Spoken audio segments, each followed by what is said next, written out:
Gentlemen. You all right? Yes. Very informal start to this week's episode. We've just been kicked out of the back room. Yeah. You're not seeing things. John's just wearing the same T-shirt as the beginning of the last intro.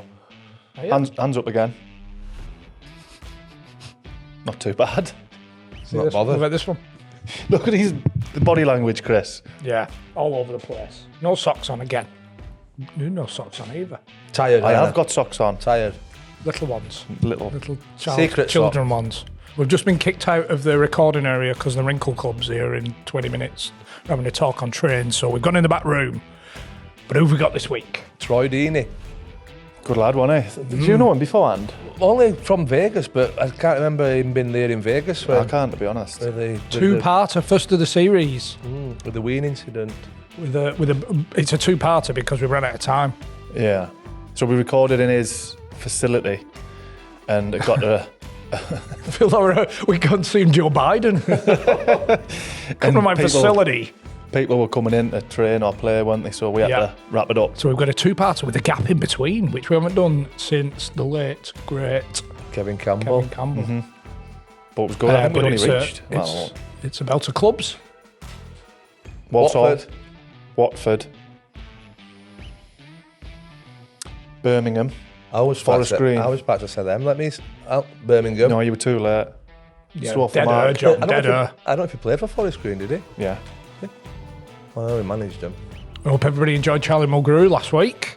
I think you're right, John. Handsome bastard. Beautiful, isn't it? I would. And we have to say a big thanks to O'Neills Sportswear for sponsoring the episode and the series, making it happen.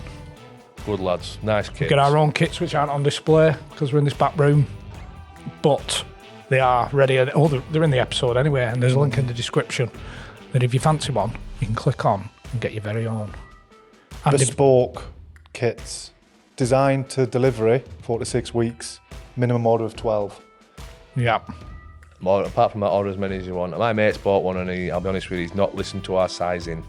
As in our... Too big, too small? I think he needs to realise he's as big a lad than what he thought. I'll show you the photo. In denial. He's a fat bastard, aye. We've all been the 7XLs. Oh, aye. You can definitely get into it. I think it's a good incentive though. You go smaller, one day I'm going to fit into it. Better than too big, and then it's just in bottom at wardrobe. I've got a lot of that stuff now. I was going to say, you've got one on now. Should we get him in? Should we get Troy? Yes, Out. please. Ladies and gentlemen, Mr. Troy Deeney.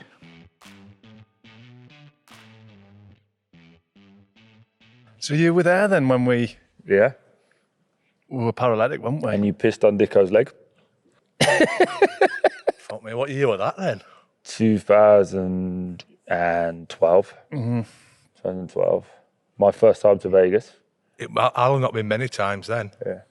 Well, we spoke about when we left these lads. Yeah. That's when you pissed in the wedding convoy in the corridor, remember? And the train went through. I remember that bit, but I can't be pissing on Dicko. So just paint the picture here. Are these two a lot more wistful were than what you are? Are you seeing them We fold? just landed, yeah. So we got there, that flight used to get you in around like 4, didn't it?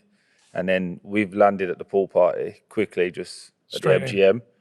And then these boys were coming out the back. Dicko was like, obviously said hello, whatever. And I'm 21 at the time, just turned 21. And fucking Parkin's there, he's like talking to Dicko. Dicko's talking to you, and he just pulled his cock out and just started pissing on him. And I was like, fuck yeah, this is a football trip. I've never been on a football trip before. I've been on a lads' holiday, like with my lads. But yeah, and this is what everyone was saying was going to happen. I was like, fuck it, that's going to be good, this.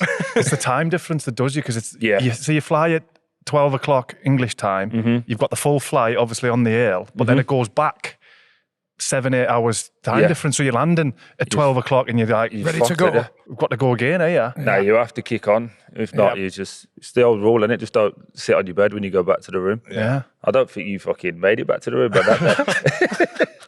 What was Dicko's reaction? He didn't notice until someone went, he's pissing on your leg. I'm not seen him for a while. I know, you know what I mean? Dicko, all right, mate. He's like, you dirty bastard.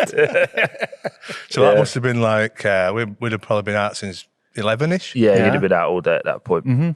We got there at the end of the pool party. Do you know what I mean? So it must have been about 4 o'clock. Yeah. Yeah, you lot were in a bad way. We were speaking. Them were the days. Can you remember, so the 2013 season, Yeah. that game that you... Yeah, the Leicester game, yeah. 2 weeks before that, I was at Doncaster. And Yes. it was at Brentford. Yeah. I watched that game. And after that game, so Trotters missed the penalty. Yeah. 19 seconds later, we score Yeah. to get promoted. Remind me the fella's name who scored that goal. Coppinger. Coppinger, yeah. Absolute fucking legend in Yeah. Doncaster. So after that, we were like, that'll never be done again. That is, you know, Yeah, the way it worked out. If they score that penalty, we're in the playoffs. Yeah. We go up and end up winning the league. Yeah. Never be done again. 2 weeks later, Yeah. exactly the same referee, by the way. Mike, yeah. I keep Mike telling him Oliver. I fucking made him as well, yeah. Yeah. He was... Gazumped it. Yeah, you pissed on our chips, basically, is what I'm saying.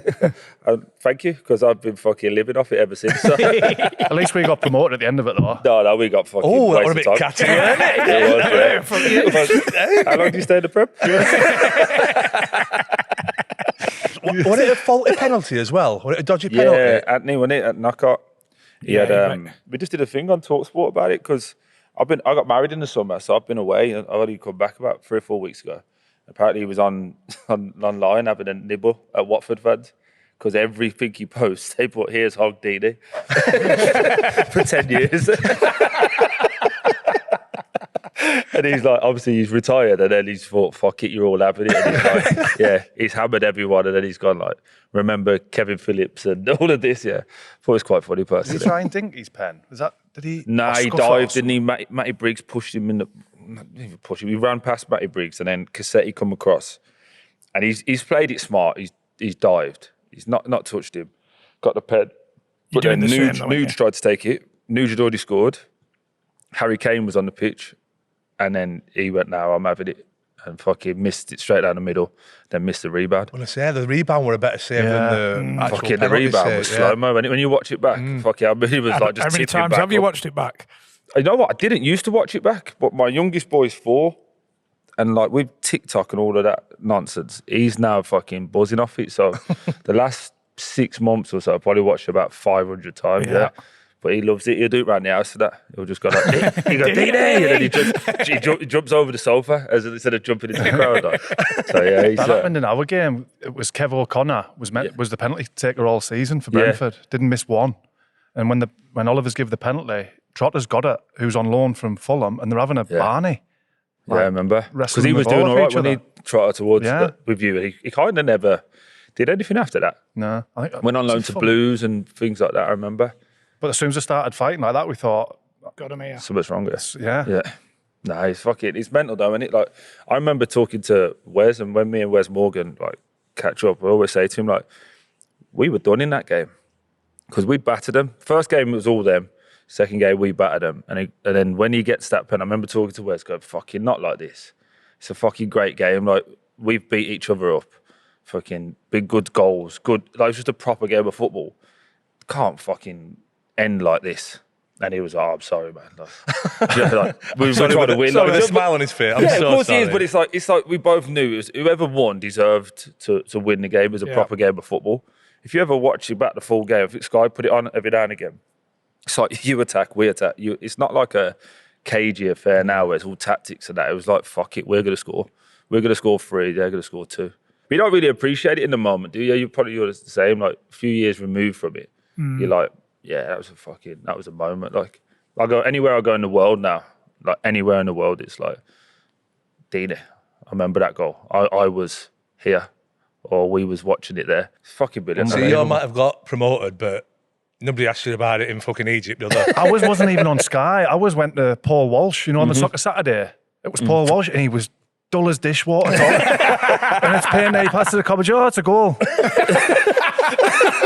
What? I'll show you it. That's a goal. Doncaster have scored. Can't believe it. Can't believe it. Promoted. Get a bit excited. Well, I never. Goal. Oh, it's a goal. No, it's. I actually remember watching that because we played. You guys played Saturday, we played Sunday, or the other way around.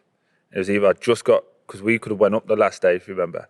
I got sent off against Leeds, and my Paul Gascoigne moment, mate. I was fucking smashed Brownie twice in about fucking 3 minutes. And I was So did you miss the first leg then? yeah, I missed the first leg. And then, like, when you think about it, I was a twat. I fucking worked it for Sky. Like, who does that? Do you know what I mean? Just feel 23 at the time or something. And I'm like, yeah, I'll go on Sky. I got my cheap neck suit on that don't fit fuck all. And yeah, I just remember just talking in there. And after the game, Vids missed. Matty Vigil went on a mad run. Start of the year, he was on I think he got to say 20 goals by Jan. And then he didn't score again until that second Leicester game. He went on a mad 4 month, he kept missing chance after chance. And no one ever talks about his volley. Don't know if you remember it. Cassetti's played the ball outside the foot. He's running onto it. Van Persie-esque with his outside, with his weak foot back across him on the volley, straight in. First goal in 5 months. Fucking unreal. And everyone's like, Troy scored a good goal. I was like, yeah. Fuck you, mid. He was a proper player, mate. If you could relive any moment in your career. Nah, do you know what it wouldn't be, No. It sounds bad because I just think we lost in the final. However, that's the only factor for that. And obviously I started that season in jail as well. So it's as a full year, it's not weren't ideal. Do you know what I mean? Having pre-season fucking in Winston Green bang up, it weren't ideal. Played the first half of it on tag, then do the contract negotiations all the way through. Score that goal, get my contract sorted. I think, right, we're going to kick on here and fucking lose in extra time in the worst game I've ever played. Normally the moment get to you. I don't know. I just didn't know what to expect. Yeah. We got to remember when that happened. That's 2012. I didn't start playing football till 2008. So 4 years had gone from being non-league, Chelmsford Town, which is about 5 miles from here, paying 20 quid to play, to being at Wembley. I think it was the same. I think because you had that high of the semi. Yeah. It's hard to get yourself back up again. Mm-hmm. We had it with Preston when we somehow got to the playoffs on the last kick of the season, last day of the season. We overturned 11 points with Cardiff. And I think we peaked there at the last game of the season because we were a bag of shit in the playoffs, weren't we, if you remember? The second leg especially. So I think you've had that high in the semi and you think, we've got to go again. It's not even got promotion there. Yeah, and it was just weird shit as well. The next day, it was Palace versus Brighton. And I was doing interviews with Sky and that. I remember Watford just giving me interviews to do and that. And when you look back now, you think, you should just shut your fucking mouth and did the job. Then we went to fucking, that 10-day before the end of the last game. We went Marbella. Fucking worst decision ever. We had, Vid's pulled his hammy. 3 players pulled the hammy because we did fuck all. And then they tried to make us train 2 days before we came back. And then we played Malaga B team and they were fucking at it, running everywhere. And I remember Hoggy got smashed.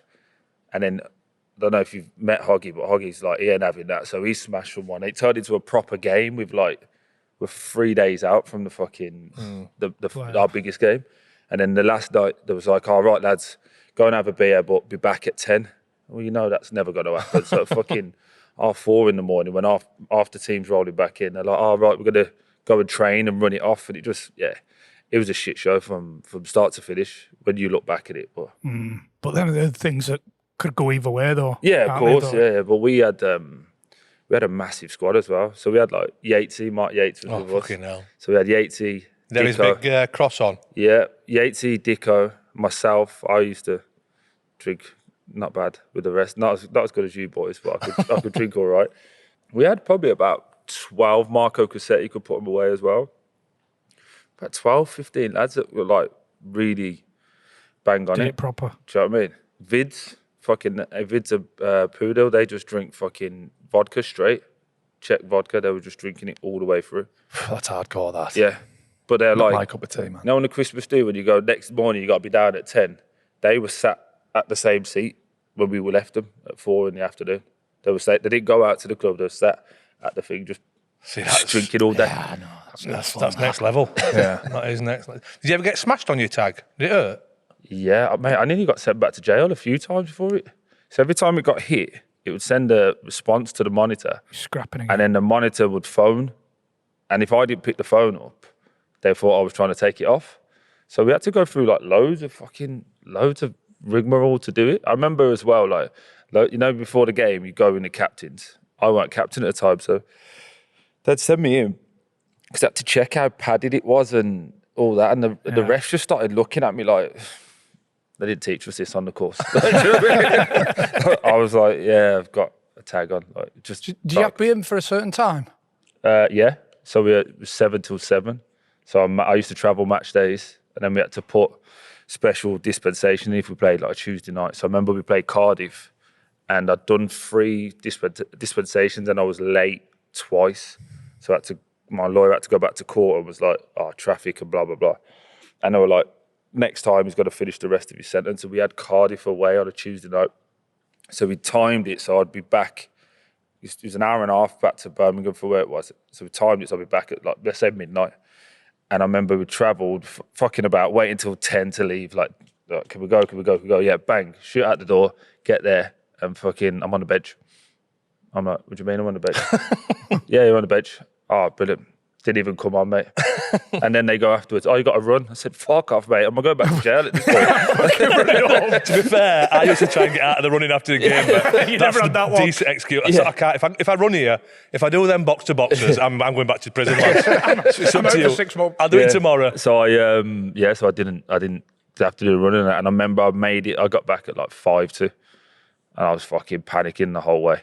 But yeah, it was tough, man. When you did go inside, was there any? Did Watford? Was there any risk of your contract being cancelled or anything like that? Was there discussions out? My whole life, right, has been the luckiest trip you've ever seen. So my dad died in the end of May. I was meant to go to court then. We got a dispensation so I could bury my dad. First week of June, I go to court. I buried my dad the first week of June on the Friday. The second week on the Monday, I went to jail. And then in that time period, the Pozzos were buying it. So it was like 8 weeks of them. No one even knew who was in charge. And then as soon as they got in, it was like the middle of July. They got rid of Daishi, bought Zola in. So that was another 10 days. And then they bought 31 players.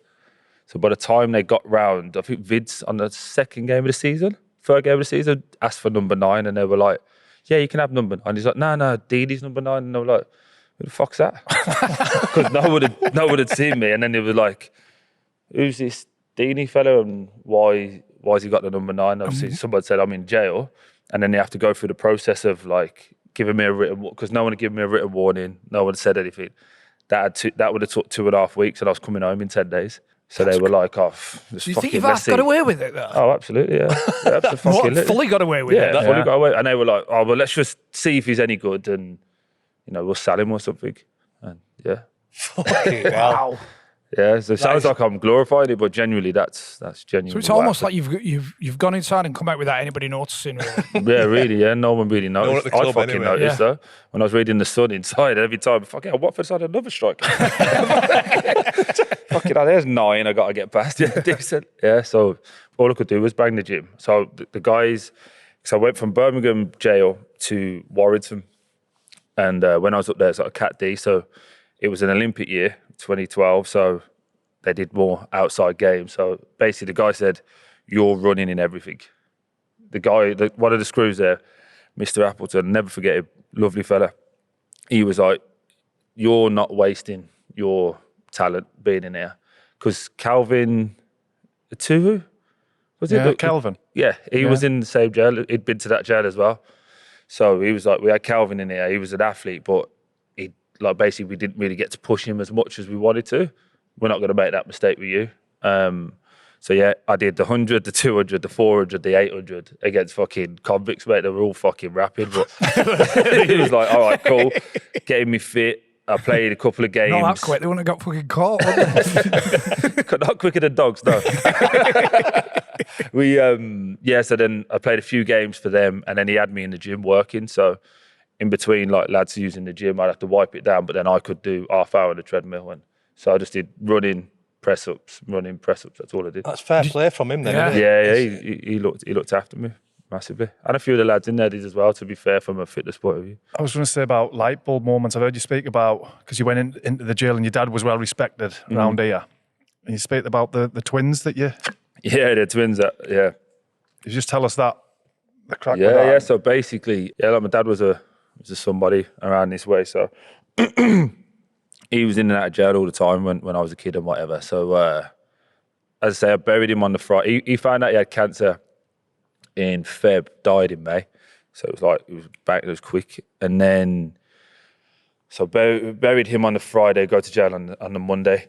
So I walk in the jail anyway, and it's not like the bill where they stand and you hold a thing. It's like you stand up a wall and they take a picture, but you don't see the thing. It's like the number and that is on the camera, if that makes sense. Yeah. It's like digitally imposed as opposed to you standing there like fucking Reggie Gray. And the geezer goes, Deeney, I know that name. I said, oh yeah. I remember I was still a cocky little twat as well. Even at that point, the first few days, I was like, yeah, I play football. He's like, no, I know that name. So your dad, Berkey? I've gone, yeah. He goes, oh, you're going to be a fucking nuisance, aren't you? And it threw me the thing, like my stuff to get changed. And I was like, oh fuck, I'm banging trouble here, do you know what I mean? Anyway, go in the gym, start like getting inducted into the gym. This how you use this, how you do that. 2 lads that I know, the twins, they come up and I was like, oh, fucking shoulders are relaxed now. Yes, they know me, oh man, I'm sweet. Yeah. And their face was a bit like, I thought I was seeing a friend, and they were like, the fuck are you doing in here? But they didn't know my dad had died.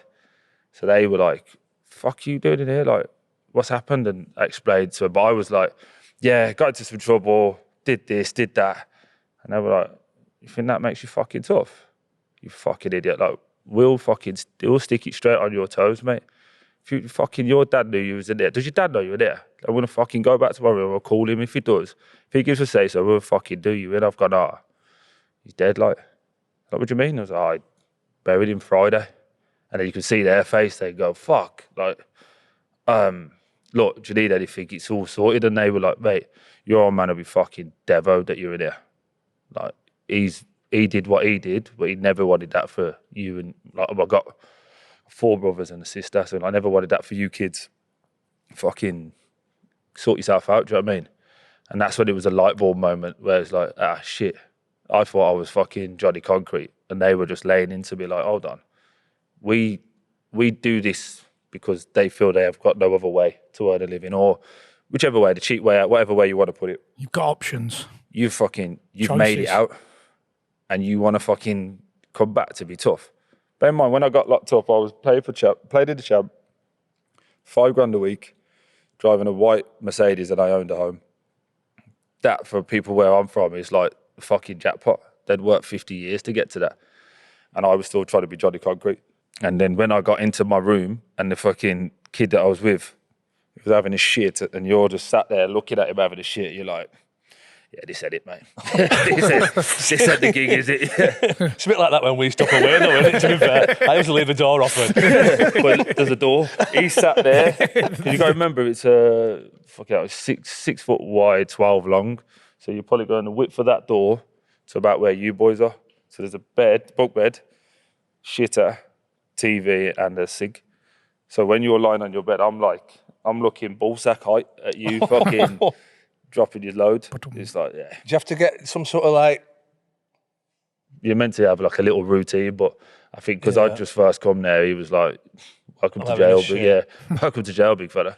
I'd give him the old, just give me 10 minutes. You know, if you want me to wank, like, just 10 minutes. Just face wall. Do you think that's the best thing that could have happened to you, though, that Absolutely. conversation? No, not the conversation, the whole experience. So being in jail, and then like the weird one was just getting moved. Like I was in my cell one day and he's like, 20 minutes. What do you mean? Get your shit together, 20 minutes, you're moving. Moving where? 20 minutes, and just walked off. All right, pack your stuff in the bag, fucking go down, sat in this little waiting room, get on the back, you know, the vans you see on the motorway, the white ones with little black windows. Fucking 3 hours later, I'm in Warrington. There you go. Well, does anyone know I'm here? Fuck no, it's your problem, deal with it. Well, fuck, like my ex-miss at the time, my kid, like, do they know where I am? Does my mum know where I am? Yeah, just being dropped in a whole new place up north, load of Manx, load of Scousers, few lads from Burnley, like they don't give a fuck that you play who you are down south, do you know what I mean? And the whole thing was just like, it's an eye-opener. And then I'm happy to borrow money as well. Like I'm earning decent dough, but I'm happy to borrow money off Mapsy and to pay the bills, because every time at 21, I'm out every Friday, or Thursday. It was Thursday, Friday, Saturday, Sunday, Tuesday. I was out, and I was having a good time, not thinking about fucking longevity. I know you're thinking Friday night and you played on a Saturday. Yeah, absolutely. I was out every day. Well, that leads us to a story about, this is before Walsall, when you finish your building job on the Friday and had a game. Yeah. Feels weird, like you talk about yourself. I feel like you're trying to glorify it, but any kids that's watching this, just fucking do it the opposite way. Don't do it my way. So I used to be a builder. Got kicked out of school at 15. I went to Carillion College because it just kept my mum off my back. And then I got a job as a builder with one of my pals' uncles. And we built the fucking doctors on Chelmsford Wood, where I'm from. That job finished on the Friday. I got £240 and I was like, right, there's 40 quid for my mum. I'm out this weekend, Friday, Saturday, Sunday. We're going to have a good time. And then I'll fucking figure out how to get a job on. That's Monday's problems, you know what I mean? And I'm, 18 at the time. Went out Friday, got fucking wasted. And then I'm in bed at hungover. My mum cleans up every Saturday. She's like, dude, your room, fuck off, get out. I'm like, all right then, check my phone. I was a game on, I'll go play with the lads then. Pick my boots up out the Asda bag from the week before, go play. Turns out Mick Halsall, who was the scout at Walsall, his game got cancelled. So he come to watch his son, who was on the opposite team to me. And, I did all right in that game. But bear in mind, I'm 18 playing against adults. I think I scored 3 or 4 from midfield. Still half cut. Oh, more than half. When we got there, we had a JD as soon as we got there to level out. You know what I mean? Take the hedge off. Yeah. And played. Come after the game, he's like, do you want to come to Walsall? And like, I try and give the geography. Like, if you're from London, it's not known where Watford is. I've never left Chelmsford at that point. I was like, fuck's Walsall. He's like, yeah, it's up the M6 and that. And I was like, by IKEA. Like, that's the only way I knew where Walsall was. You know what I mean? We went to IKEA with my mum once, and I was just concerned about going to get a beer because, again, we were paying 20 quid subs, but you'd get a beer and like there'd be like chips and burger after, but there'd only be so many burgers. So I was thinking, like, you're chatting to me and I can see lads going in to get the burger, like, do you know what I mean? And I went out Saturday, got slashed, played again Sunday morning with the lads, had a fight, went out, had a little scrap again, and then was hungover in bed, and then doors knocking at 8 o'clock, sorry. I'm like, leant out the top window, like, what? So you got that fucking trial? One of the lads from the club come and pick me up. Got that trial at Walsall. I was like, that was real? I was like, yeah. Oh, no, give me 2 minutes. Brush my teeth. Threw on a trackie that I wore the day before. Had my boots in an Asda bag. Jumped in his motor, dropped me off, and he went to leave. I was like, where the fuck are you going? He's like, no, I've got work. Like, I'm just making sure you get here. I was like, you lend me 20 quid then? He lent me 20 quid and... Oh, so you'd done your 200 in? Oh, yeah. Over the weekend? Yeah. It wasn't in a club. These were in pubs. Like, I had a real good go, 200 quid, real good go. So you just have you got any aspirations to be a professional footballer? No. I know you obviously the aspirations to be a professional, but you're just enjoying life as a lad. It's the idea. Living for the weekend. It's just, my goal at that point was to have enough money that my mum would leave me alone.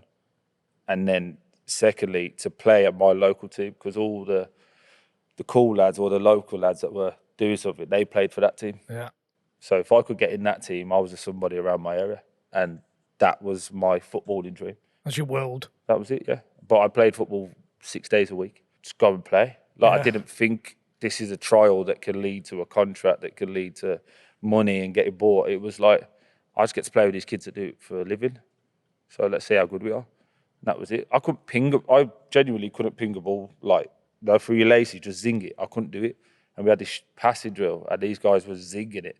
And I was hitting little curly floaters and that. I was like that though. I just said that today. Yeah. I was like, fucking hell, I'm so shit. Like, but then they do a possession, and I just rat around. Remember, I went in as a midfielder, so I just clatter people. I'm playing under 18s, but I've been playing men's football since I was 15. So playing against these, I was just like bouncing them all out the way. And then Mick in one of the sessions was like, you can't be a midfielder. Like, you're too big and too powerful. It just stuck me up front, and they just started zinging balls in. And he's like, look after it. I didn't know what that meant. So I was thinking... to put it under your arm. so I'm thinking, what's the safest way to control it when they're zinging it in? So I just used to jump and chest it. Not saying anything like this, but remember how Drogba used to do it, just jump and like that. But that's how I just learned how to do it. I didn't practice. It was like, this is a bigger area than fucking trusting these two down here. So I just used to jump, bang, but I was pinning people. I'm 18. I'd never played up front before at that point. And he was like, oh, fuck, you're all right. Played a trial game. In the first 30 seconds, we go down the right-hand side, whip across it. Now, one of them, like, you should, now we'd all just go, fucking, I put my head on that. I've tried to put my head on it, missed the ball, nutted the keeper. Me and the keeper are on the floor. Like, this keeper's head's all over the gaff. I've just jumped up and gone, oh, good ball, mate. And just ran back in.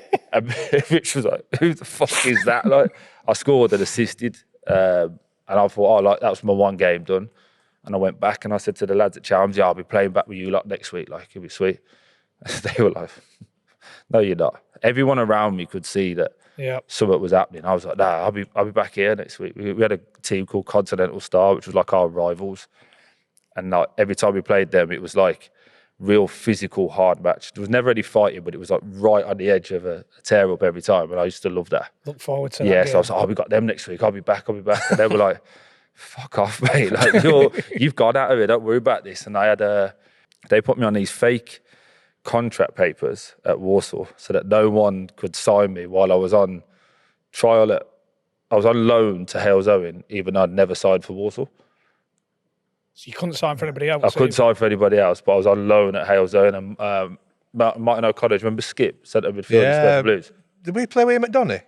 No, that's Jim. Jim O'Connor. Jim O'Connor, you're thinking now. Martin O'Connor, old school, like, he was, again, Birmingham City. I used to love him. So they had him and Graham Hyde. They were both manager and assistant. And I remember me and my pal drove up because my pal was in the army and he was trying to get there for when he come home. Like, he could play. I think they were paying like £150 a game. And I was like, oh, I'm on trial at Walsall, like, but that's probably not going to work. So do you reckon I could play here? Like, I'll do it for 50 quid and that. And he was like, what's your name? I told him. He's like, mate, you're signing here tomorrow. And I'm like, what do you mean? He's like, oh, we already know about you. Don't worry. You're going to be taken care of.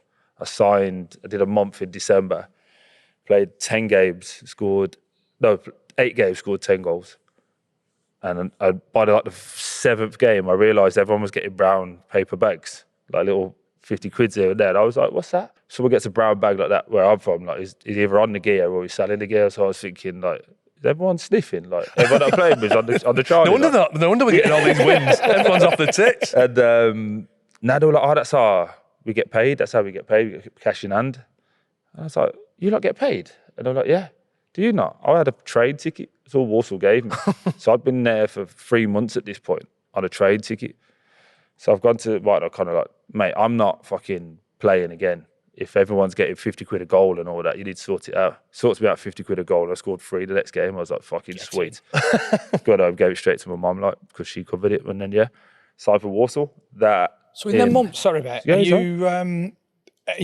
where's money coming from? Are you working as well? Got no Nothing. money. My mum took care of it, yeah. So I'll give her anything now because she was the one who was like, don't worry about it. I'm the oldest of 5. I got to look after everyone. Do you know what I mean? Yeah. My dad was in and out of jail at that time as well. So it's like my mum and dad had split up, but I got to take care of, I've only known how to take care of my mum since I was 10. I've said it before, like, I was working at 11. There's pictures of it, like me glass collecting and that. Like, anything to help mum out, do you know what I mean? So at this point now, at 18, go and try this football thing that you might get something, or see, in doing that, sorry, you're going to have your mum work an extra job. She's already working too. So now she's working 3 jobs. Like, I'm a selfish prick. Like, I can't do that. She was just like, trust me, don't worry about it. Just go and do it. We'll figure it out. Do you think you missed a bit of guidance at that time to have that? Until I was like 25. But if you've got to go through all the stories, but until I was 25, I just didn't know what was. I didn't know anything. I didn't know my arse from my elbow. I just thought, fucking, just have a tear up, innit? That's all I swear. It sounds really bad. I used to love fighting. Loved it. Where was the wages? You know, when you've left the building sites. Yeah. When your first contract at Walsall. That didn't come in until April. So I didn't sign my contract until April. And I came on, I made my debut that year for 8 minutes against Torquay away in League 2 when they got promoted. They got promoted that same game. And I remember Richard Buddy said to me, like, before, when my pal Manny Smith, he played he started the game. He made his first start, and I made my first appearance. I came on, and he was warming up, and he's like, "Fucking run!" So all right, cool. Go in here. He goes, "Listen here, lad. If you fucking stop running, you'll never play football again. I promise you." And I was like, fucking hell. I took that literally. So, you know, when the ball went out for a throw-in, I was running side to side. And that just every time he looked at me, I was like, yeah, I'm running. Like, you know, when you're watching your kids, I was blowing out my ring, mate. I must have done about 5K in about 8 minutes, mate. I was just fucking everywhere chasing this ball. And Can I stop now? yeah, and then I remember we finished and he was like, Oh, Kelly's still going. Yeah. He was like, oh, good lad. Like, we got promoted. And he was like, you'll have a chance. And that was my introduction into professional football. So who give you, it's not so much an education, but because, you know, you didn't come through a youth team or anything, who were the older lads that looked after you when you... No, so the second year I got my education, really. So Butts had a year left at Walsall. We'd just been promoted. I don't think he had a double bubble when he went up. He's from Cambridge, and I think they came in for him, and he was 35 at the time. They were offering 2 years and more dough, and he was like, come on, I've got you promoted, let me go, kind of thing.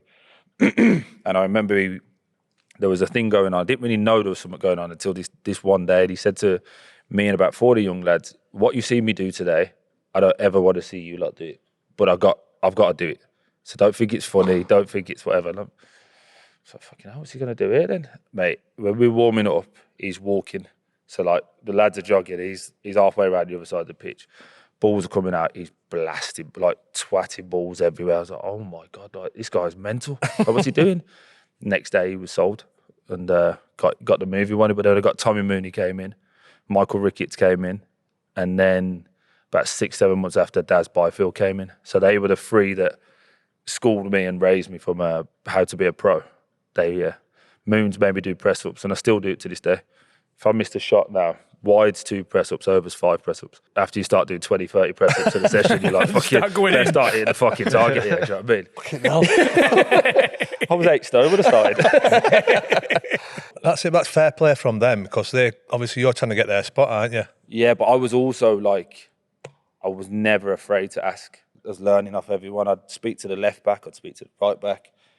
Yeah, you name it. I was just a fucking student of the game, especially when I got a contract and it was like, this can be your job forever. Bear in mind, building, I would leave at 5, 6 in the morning, get home at 8 at night. Now I'm getting a train at 9. I'm in at 10. I'm done by 1. I'm like, this is fucking jolly up. So Mick used to say to me, go home. I'm like, for what? I'm going to go back to my area, around my friends and family that are doing things that we shouldn't really be doing. I want to sit and do fuck all, and I'm probably going to eat something for the chippy. So the longer I can stay here, I've always been really self-aware. The longer I stay here, A, I can learn, B, it keeps me out of trouble, and I'll be fine. Gentlemen, a quick stop in play to bring a message from our very good friends at NordVPN. They're bringing even more discounts to the table for the new series. Didn't think it could get bigger and better. Oh, They keep exceeding themselves, don't they? You were wrong, because it was 3 months free last series. Now we're talking 4. There's already a heavy discount when you're using the Undr The Cosh code. You're getting 4 months free. 30-day money-back guarantee. Can I interrupt you there, Chris? Available on 10 devices now, and I think it was 6. That's the one. 6 last year. For those who don't know what NordVPN is, I mean, we've explained it a multitude of times, but I think it's important that we get that message across. Because you can bounce your location to anywhere in the world, which is ideal if you're watching sport, especially. If you're abroad and you want to watch a match, you can bounce your location over there. Or maybe you're in this country and you want to watch a match that's on in a different country. Different streaming devices, isn't there? I think there's offers, different offers. Different shows. If they're not on in the UK, you can bounce your location over to Poland.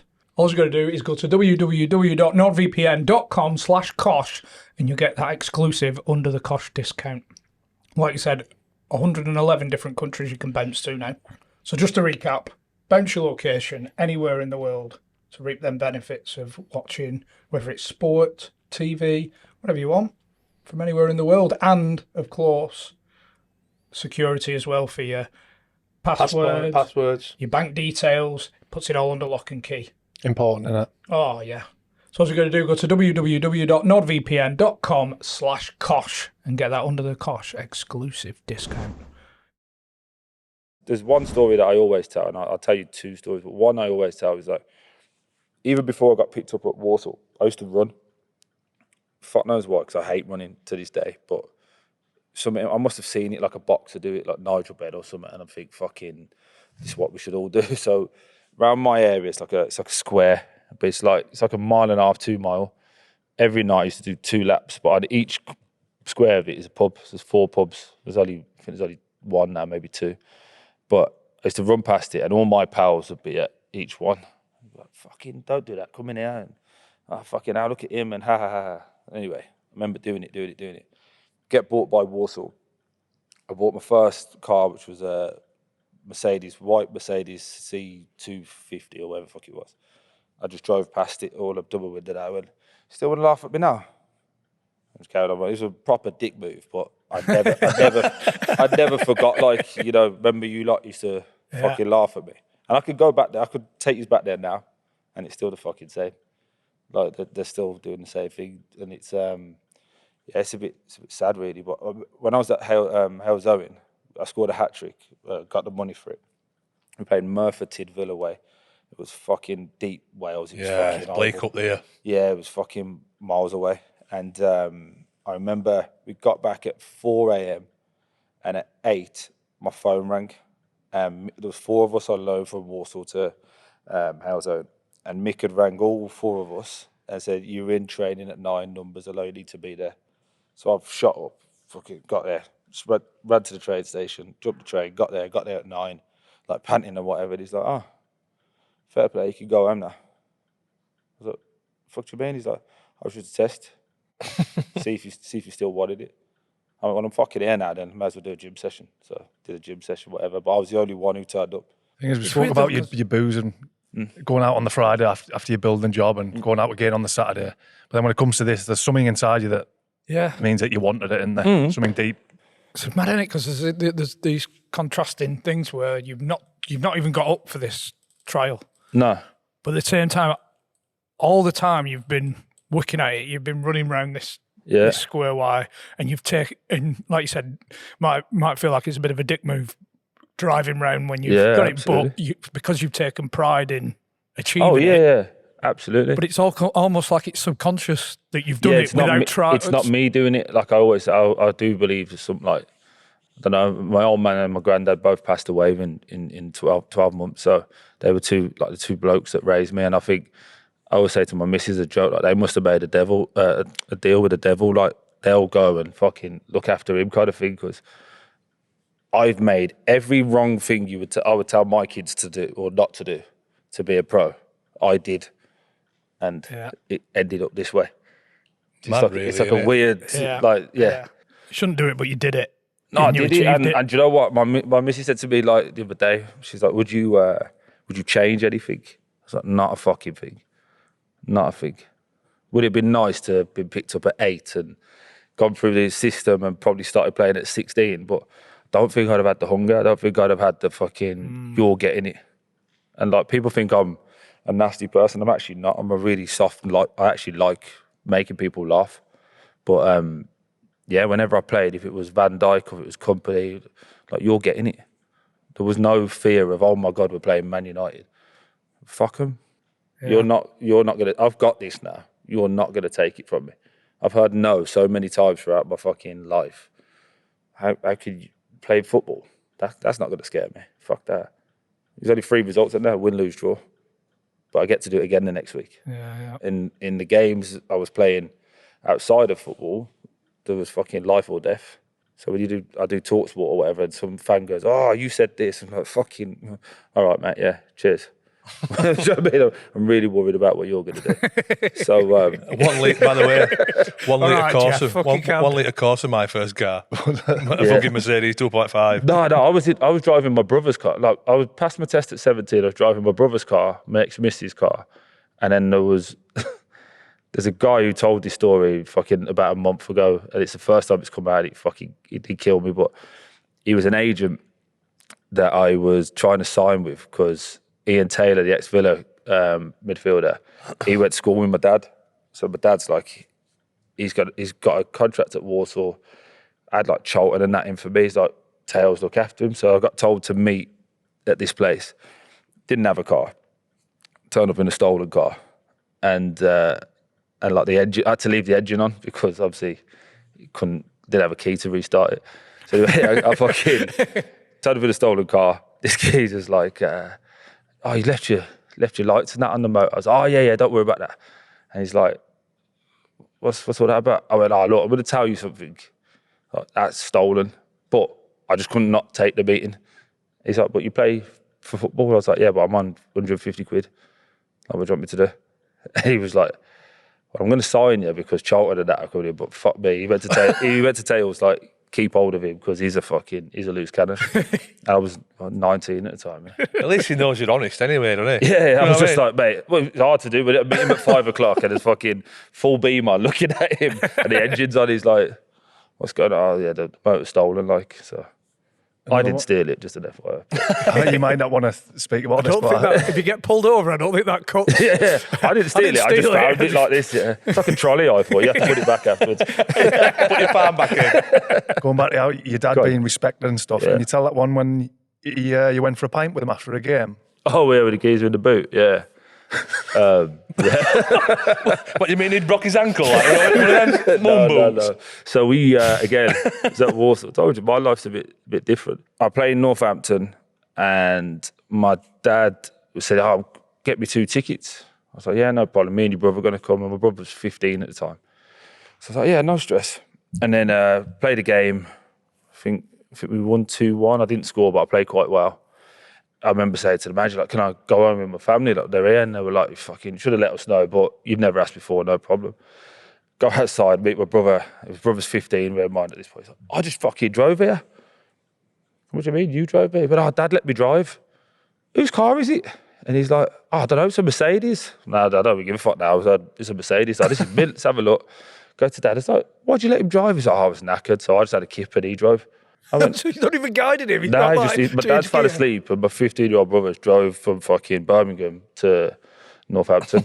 So anyway, he's parked up, driving anyway, and music. But my dad didn't like music, but the music's blasting. And I'm thinking, I didn't think anything of it. I was just excited in that anyway. Get back in 45 minutes, drop my brother off. He goes, oh, come on, go for a pub. Go to the pub. So I'm like, all right then. I said, but Dad, fucking hell, you turn this down? Like, I've got a headache. He said, yeah, no bother. So that was me and him in the car. He was a bit more chilled. And we're driving and I'm hearing I'm like, you know when you're like looking back, like, am I going a bit mad here? And Dad's still just like, my dad hadn't changed. So like, you know, like if someone's lying and starts sweating or something, he's like, yeah, so fucking that. You see when you went down the line, he did this. I think you should have done that. I was like, Dad, you hear that? He's like, nah, I can't hear nothing anyway. He's like, you know when you had that chance, you had that header. And I was like, and I'm like, Dad, like, I'm not, but at this point, I'm like looking back now, I'm like, you hear that? And he's like, oh, yeah, he's like, fucking, all right, we've got near the pub now, so he's got like, fucking, shut up for a second, all right, just shut up. I'm like, all right. He's got out of the motor, he's opened the thing, there's a geezer fucking taped up in the back. And he's like, took a finger off. He said, fuck you banging there. You're winding my son up, you. What's wrong? And he's like, I need a drink. So just give him a drink, put him back in, shut the boot. And I've gone, Dad, like, what's the crack? Like, he's gone, it's his car. He goes, he owes me some dough. So I took his car and I took him for a drive for the day. It'll be all right. He's gone, come on, let's get a drink. I've got all right, yeah. So I walked into the pub.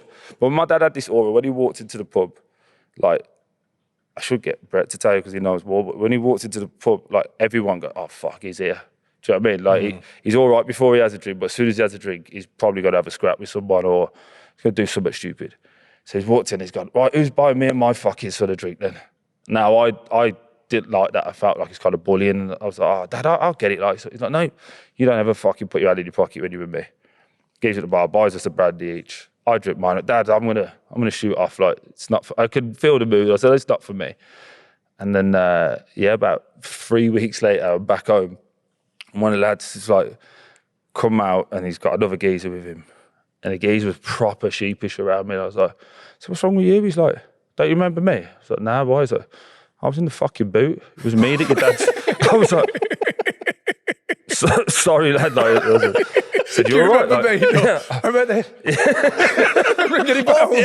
That's a knot. I was like, oh, you're all right. He's like, yeah, I just owed your dad a bit of dough, like, so it's all sorted now. Probably in there for a good 5 hours, isn't it? Round trip, the game and everything. No, probably about 7, yeah. Yeah, because it's evening time at this point when I'm there. Fair play. I just need a drink. You can put it back in. Just can I just have a drink with me? Just let me whistle, will you? Like, I'm laughing about it, but it's fucking like, yeah. It was just mental. Like, yeah, that was my dad. Like, yeah, just to give a shit. You know, when a kid, obviously you get in and you score and goals, you got player of the year.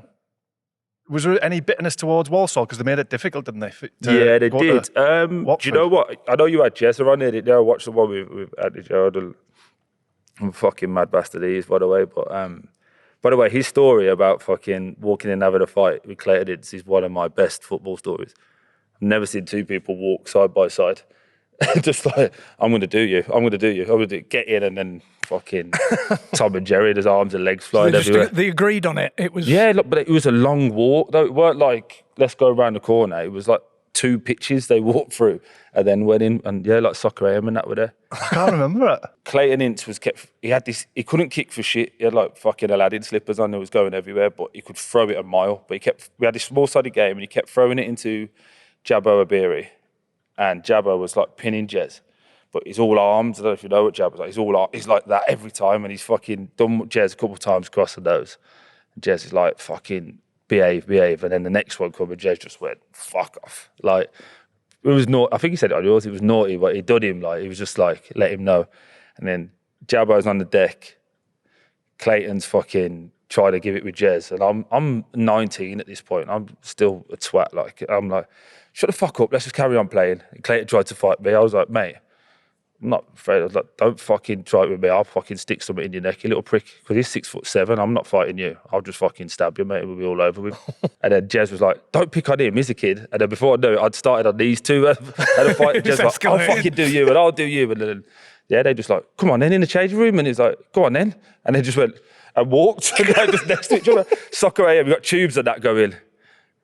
What's going on here? And like, we're still playing. These two just walked in, side by side. Fucking, when I get in there, do you? Rico's gone, this is going off here. So he's gone sprinted in.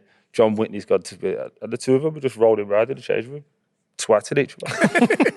Why do you have to go inside for it? Because the cameras are there, Cameras are there, Yeah, true. But like, it was organised chaos. That's what Walsall was, mate. It was fucking organised chaos. So yeah, sorry, went off on a tangent there, but I saw Jez try and leave a few times, and I saw how that worked out. And then we sold Scotty and Foxy that January to Coventry. And we sold Scotty Dan and Dab Fox to Cov. Them two acted completely different to Jez. Them two were just like, the deal's getting done, I'll play and train. So to start with, I was like them, because I had Charlton coming for me, Watford came in for me. I only wanted to talk to Charlton because I did a Blues away day there when they were in the Prem. That was my only away day. I thought that'd be ledge to play there. Watch Christophe Dugarry score. I thought, fucking, that's a bit of me there. And then Watford, I'd never heard of Watford at that point. And I was like, fuck knows where that is. Charlton were offering $2,500. And I was like, fucking get me there. Like, so I mean, yeah, I'm going there. And then Rico was like, look, fucking Watford will offer you $5,000 a week.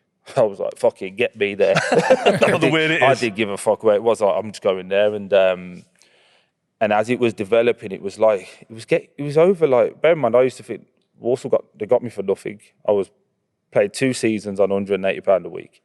That was £180 was the max I could earn. So if we started and goal bonus was £180. So I was on about £100.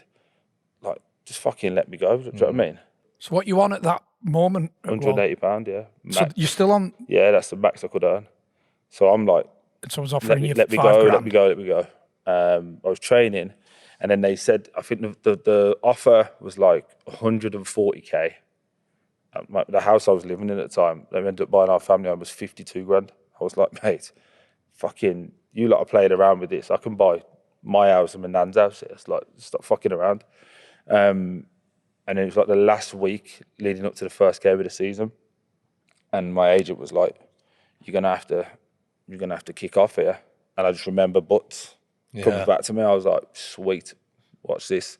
And I was just fucking launching balls. I'd learned how to ping it at this point. But I was fucking zinging it into gardens, you name it. And Martin O'Connor, I remember he joined as the assistant, and he was like, I know, like what this means to you.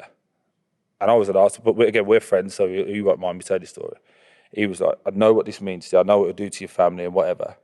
But trust me, it'll get done. You just need to stay fit. Because when you go there, it's a massive step up to the champ. And he was driving a gold Saab at the time. And I was like, mate, I don't want to be your age driving a fucking Saab. So someone needs to let me go. You've crippled him there. Yeah, he crippled him. Like, but to be fair, he understood what I meant. But I swear to God, I went to him, I don't want to be your age driving a fucking Saab. Like, gold and all. Stings that. Yeah, gold. And he was like, no, look, mate, I get it. I was like, no, you fucking don't get it. I get it. I was like, you don't fucking get it. I picked the wrong colour. Should have got black. Yeah, Bad choices. I was like, nah, mate, I just can't. And to be fair to me, we just kept saying to me, like, right, when this is over, like, we'll do a bit extra, we'll do some extras.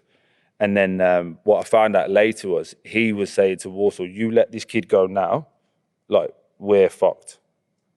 He must have saw the value in me. He's like, we're fucked. We're never going to get their playoffs or anything like that. And also he said, if you let me have me for one more year, you'll get $1 million for him. Because again, I had a 1 year deal, like I weren't going anywhere. He even offered me 500 quid, I decided.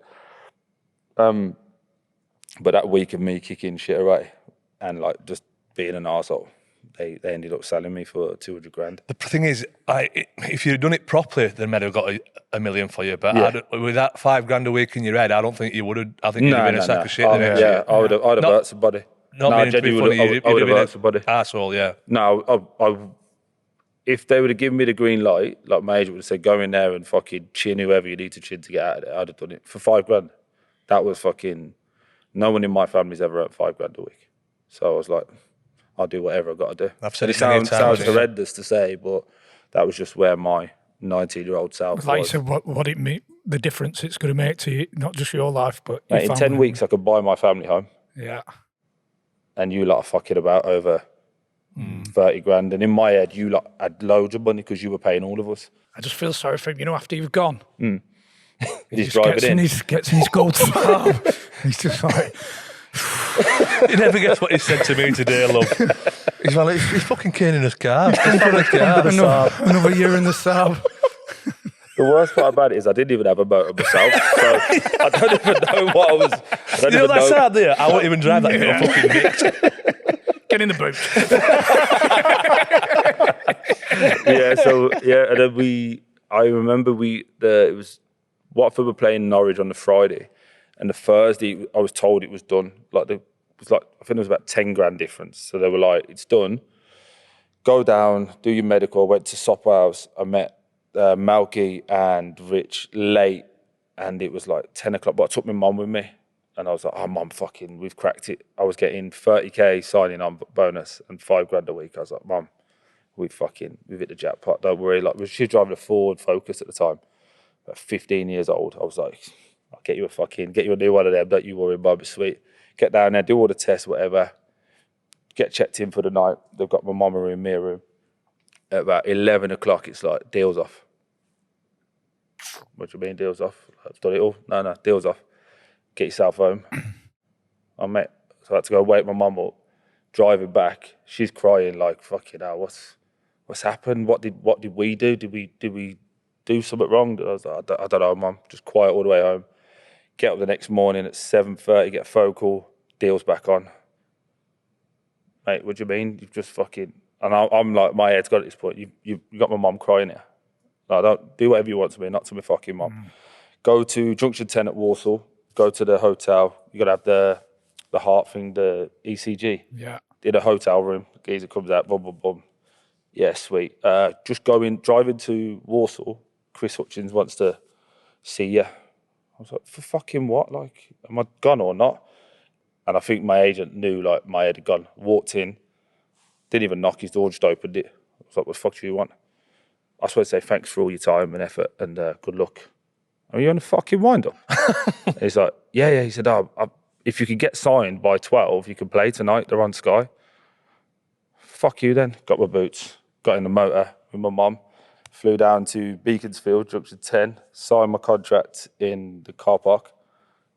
Jenny, the girl, she works at Spurs now, went into the garage, sent it. Another geezer picked me up from Beaconsfield and drove across to the team hotel in Norwich. But then come on that night.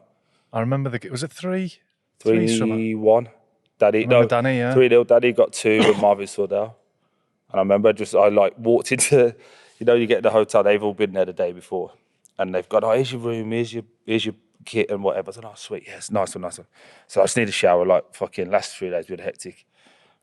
You've got 40 minutes because then it's team dinner. It was literally team dinner, team, jump on the bus, you know the score. So sweet, yeah. So I've gone, beep, press the thing, opened it. Dale Bennett, he's ripped. He's like Nugsy, but a younger version. He's ripped to death. Steam coming off, genuine steam coming off him. I've gone, you all right, mate? I'm Troy. Nice to meet you. He's like, I know, yeah. Fucking hell, what's wrong with you? I was on the bench, but you've signed now, so I've just had to run. I was like, yeah, I'm going to have a shower then. Is that all right? Yeah. Dog in it. Yeah, I don't give a fuck, mate. Yeah, I'm getting £5 a week.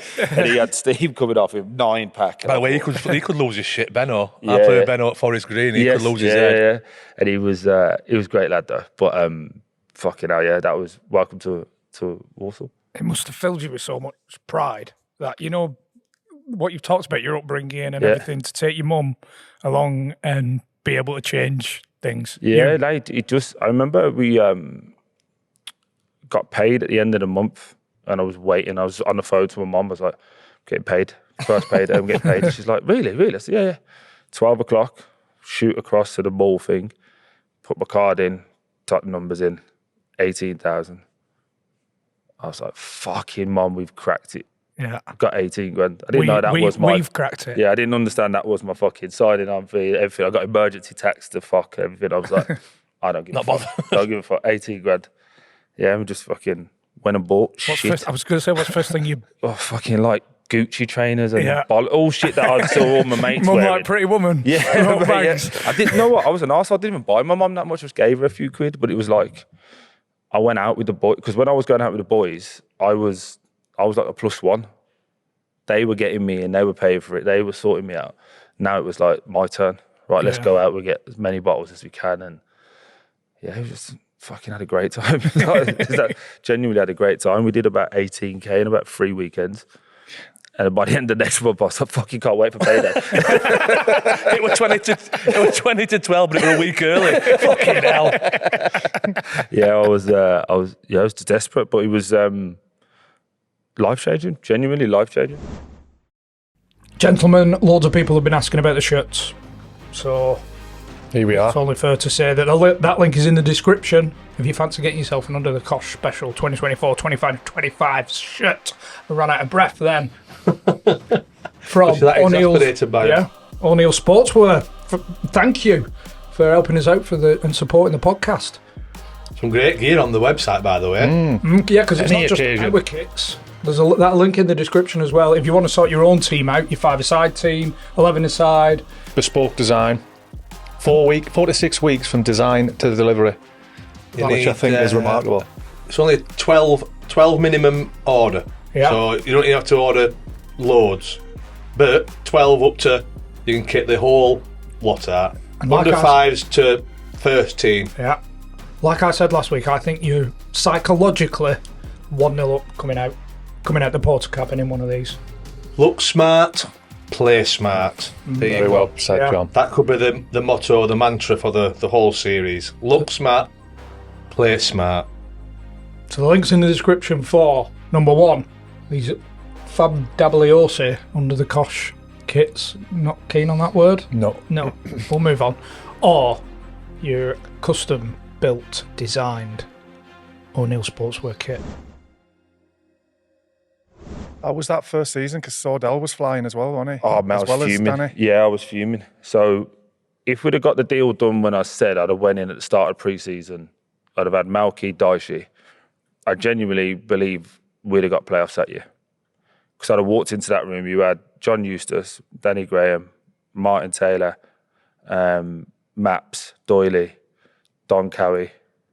You had good, proper lads. And I wouldn't have been able to do all that shit that I did at Walsall to get out. that would never have been an issue. Would have just walked in and just fall into line. I would have been fit and I would have been playing. It would have been me and Danny. The first game, they both score. So you're like, fucking brilliant, here we go. Tuesday, he says, you're not fit, so I'm still going to have to play those two. Daddy scores 2, Marvin sets up both. I'm like, it's going to be a fucking long season, this. Yeah. And then I didn't get in, really, that whole season.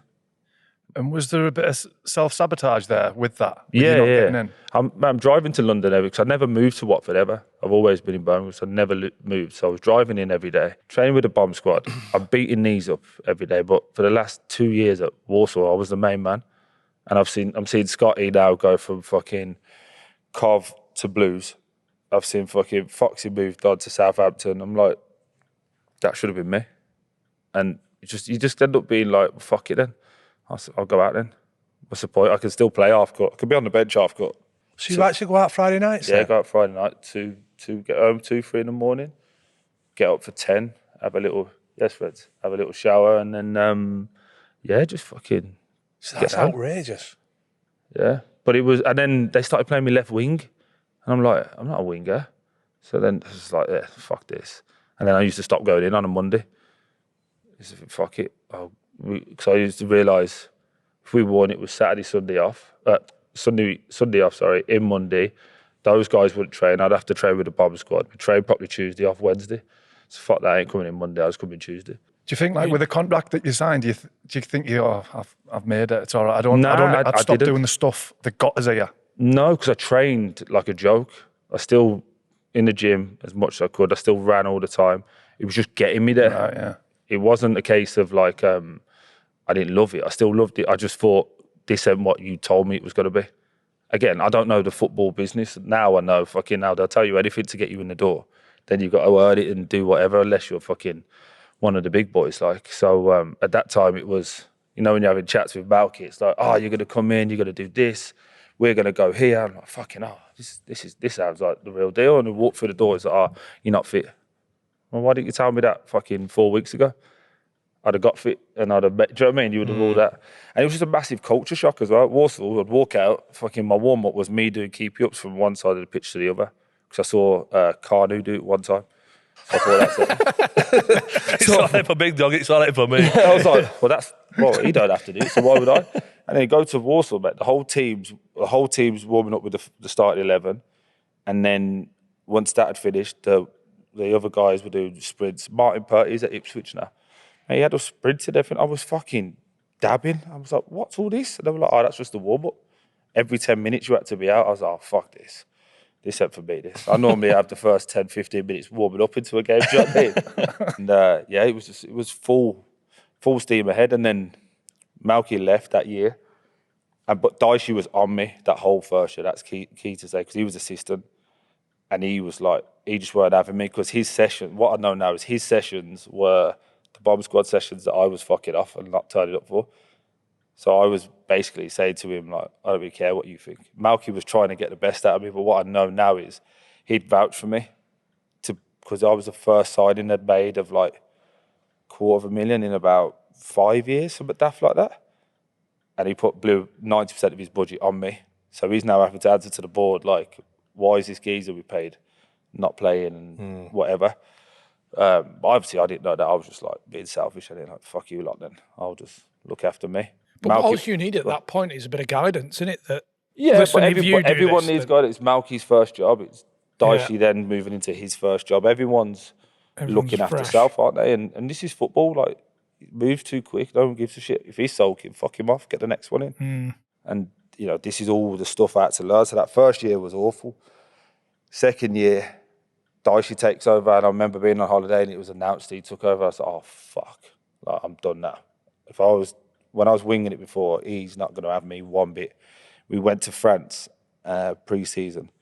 And this is why I know he's still the manager he is now, because he had, do you see his first day at Everton? And he had no balls out and no GPS, he was just making them run. He was doing that in 2011. Is that the Gaffer's Day that he goes on about? Yeah, twice a week, every week in pre-season. So it was Tuesdays and Thursdays. So we went to France. The first day was Yates' first day beside Yatesy. So Yates come in. You know what Yates is like. He can run in that, but he's all with the ball. And he's like, Gaffer, I'm technical. Just give me the ball. You know what I mean? He's like, no. Gaffer's day. So as soon as you've heard that, you're like, fuck, we're in for it here. He's got us on the full pitch, every line and back. So there's five teams, every line and back. You do one, do all the way, get to the end. I go. If anyone misses a line, restart.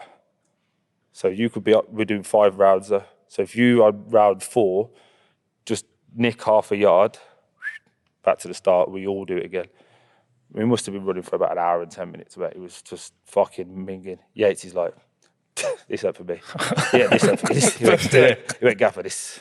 I'm more technical. He's like, yeah, just just get through it. Wednesday we went out, but I was drinking a lot at this point. And so he kept saying all the way through, he's like, we're going to have a night out at the end. Just make sure Troy stays in, all right, guys? Make sure Troy stays in because he's going to have a drink. He's going to fuck it up. And he was just goading me all pre-season. But I knew Maps and Eustace said to me, like, look, he's on you.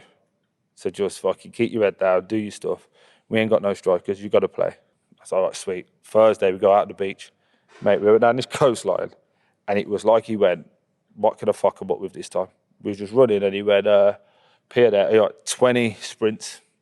Fucking sprinting. Got lads puking up at that dick hotel. Right, keep running. Did all this, ran for 45 minutes. Got back to the hotel. I'm like, I'm going to quit. Maps like, don't you fucking dare quit. Run around the hotel, get on the car park. There's a fucking, what do we call a CrossFit session now. There's like 15 stations, a minute and a half, another 40 minutes blasting this out. I'm like, oh my God, Maps, I'm going to quit. He's like, you fucking, if you quit, I swear to God, that's you done.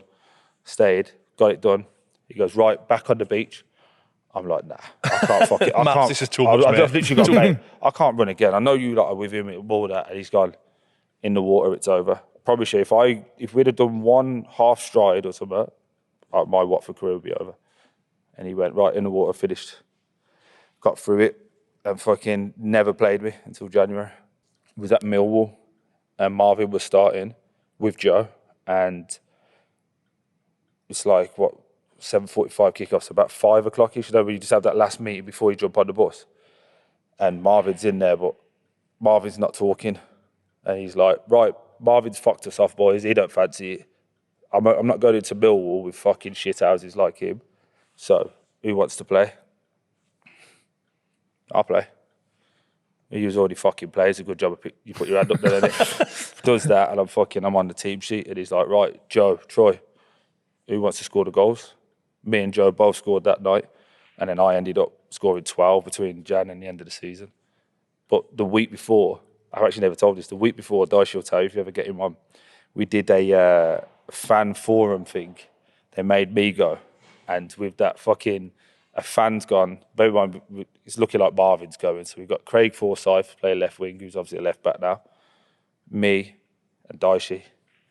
And he goes to the gaffer, who's going to score the goals then? We've sold Danny. He's a waste of time, pointing at me. And fucking, you're selling Marvin. Where are we going to get the goals? And Dicey just looked at me and went, don't. I went, no, I don't know. Like, we know, we'll figure it out. We've got Troy, we've got others. You haven't really had a proper chance. He's rubbish. I'd stick Craig Forsyth up front before I put him up front. Dicey just grabbed my leg and was like, don't. So no problem. And then literally after that, I ended up scoring 12, but I got nicked as well. So got nicked in April. Yeah, no, Feb. I got nicked in Feb. Just as you're really getting going. Yeah, I'd scored 4 in 6 games, and I got nicked in February. Fuck me, I'm just thinking of where you've ended up at Watford. The shit that you've gone through to get to that. Mm-hmm. Like But 2 like months, you said, really, we aren't really been a team, innit? And It's like multiple self-sabotages. Like you They said, tried to not sell me turning as up well. to- They tried to sell me in Jan, and it fell through on the last day. So Lukas Djukovic was going to go to, he ended up going to Middlesbrough, but he was going to go to Middlesbrough. I was going to go to Coventry, and Watford were going to buy Lee Novak. It was going to be like all 3 of us moved. Dukey's deal didn't go through one time, and Lee couldn't agree personal terms. I was just buzzing. I was back in Birmingham. Like, oh, fuck it, I don't care. He's not playing me. Get me out of here. And then it didn't move. And then Yeah, probably so. After that, all the fun starts. Then. So where was you? Because you get sucked in, when you Watford get promoted to the Premier League with you and the team, and you're the main man. You don't realise what goes on before it. Where was your status with the Watford fans at this? They through the hated dark. me, mate. Yeah, they hated me at this point. Yeah, I don't think. Yeah, you know what? Hate's probably fair. They probably weren't having you. Yeah, but I didn't give them anything to fucking remotely cling to. Yeah. I was a fucking big-headed kid that fucking played left wing that they was hitting on the diag, like for me to win headers. And then, that summer, that Jan as well, we bought Big Chris in. Chris Iwalubu came in. And I was like, for fuck's sake. So now it's going to be Chris and Joe Garner. But to be fair, he left me playing. He let Big Chris do that and he let me do his running. And I used to fucking hate it.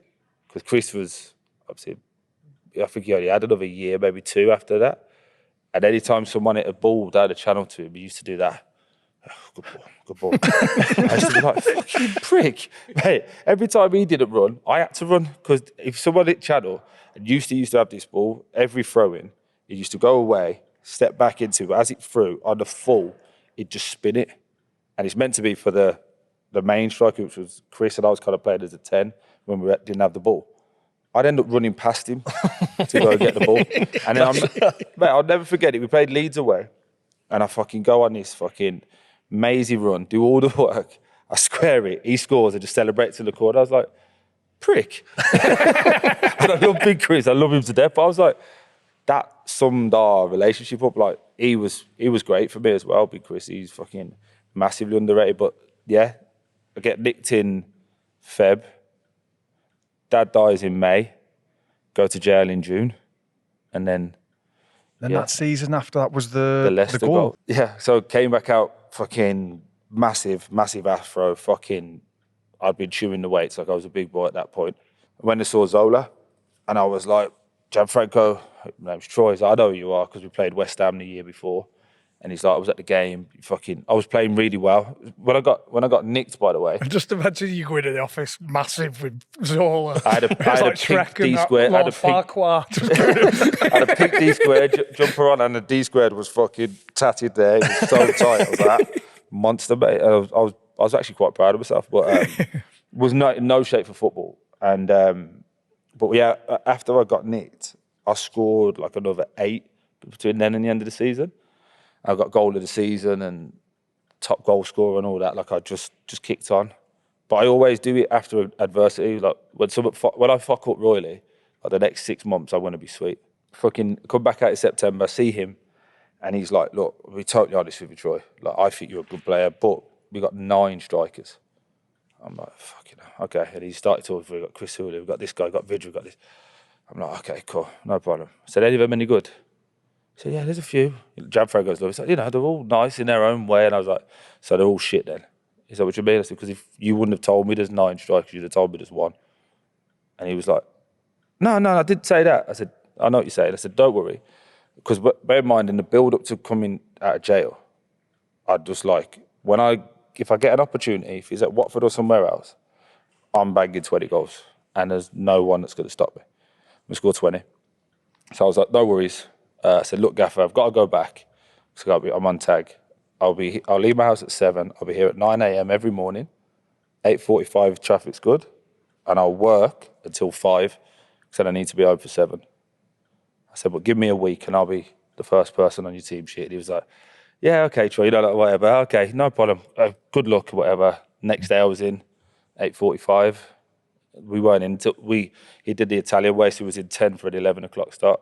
He's like, what are you doing in? Told you I'd be in. I did a bike session and a gym session every morning for that whole year. Because I was still in jail time as well. Getting up at 5 o'clock was easy for me. So like, I drive in, I do fucking bike, gym, have my brekkie when everybody else would come in. Then I'd train with the team. Then they would all shoot off. Then I'd do a football session afterwards with him, technical session. Then I'd go back on the bike.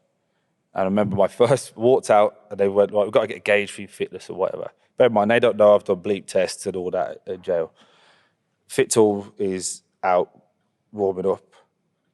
They had an 11v11 on this pitch, a starting 11 doing shape with Zola, and we had 9 injured.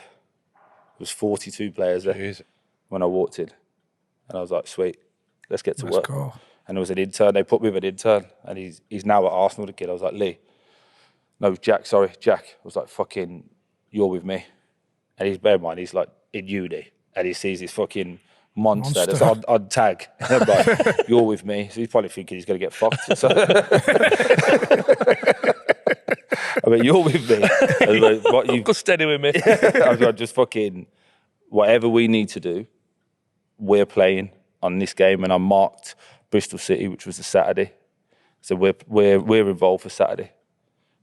Do the bleep test. I got to like 17, 18, which for me is fucking good. I normally, as soon as the fucking goalies are out there, that's me. I'm done. I've actually been before the goalies a couple of times. Yeah. Nah, my pride won't allow that. By the way, we had Reddy Gilmartin, who was a fucking greyhound, and he ran the 1 year. And I said to Reg, listen, I'll pay you to stop running because I need to drop out here. And thankfully, Scott Loach dropped out. I was like, thank fuck for that. Just moved straight out. Drop the shoulder. Yeah. Do you think inadvertently, in a backwards kind of way, going to prison, getting sent down was possibly the best thing that could have happened to you at that point? Best thing that ever happened to me. Mate, I'd be dead if I didn't. Yeah. On like, not even trying to be like tough. I'd be dead if I didn't. I was in all the wrong places, doing all the wrong things, drinking and fucking getting in trouble. Was you boozing bad? Yeah, I was drinking like 4 or 5 cans on the way to training of Jack Daniels. Remember the Jack Daniels and Cokes? Fucking hell, Drinking them on the way to training.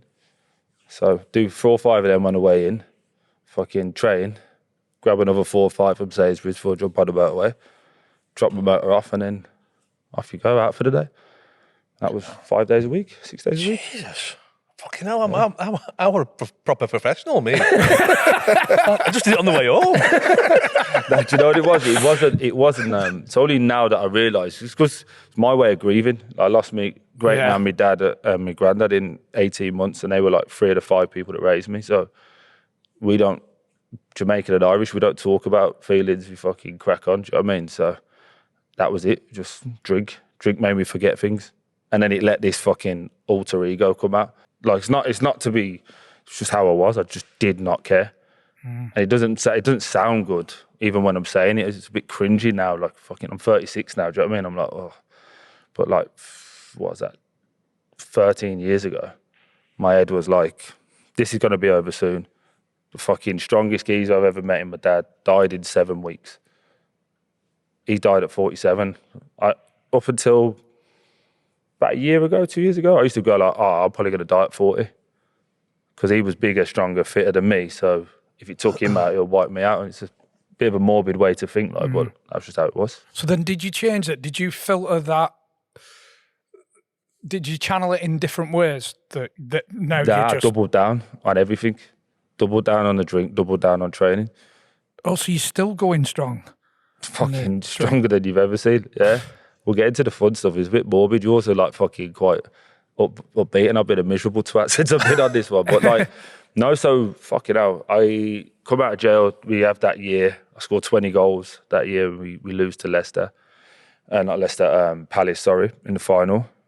And then I was still on my $5,000 a week contract, and it was kind of like I had Newcastle dropped to the champ. It was like the year they had Leon Best and all of that. And they were trying to sign me. And then I had Villa try to sign me as well. And I remember like speaking to my agent at the time, and he was like, you kind of owe Watford one here. They stuck with you. And I was like, yeah, you know, you're probably right. We did a deal with them. Went from $5,000 to $20,000 a week. So now I've cracked it now. It went from looking at a house that was like, bought a house at 180k, and it was like, let's go find £1 million gaff. Yeah. Like that. No thoughts of like, why don't you just save a bit? Because you know you're probably fucking this up. Out again. I stopped going out on a Friday. That was my compromise.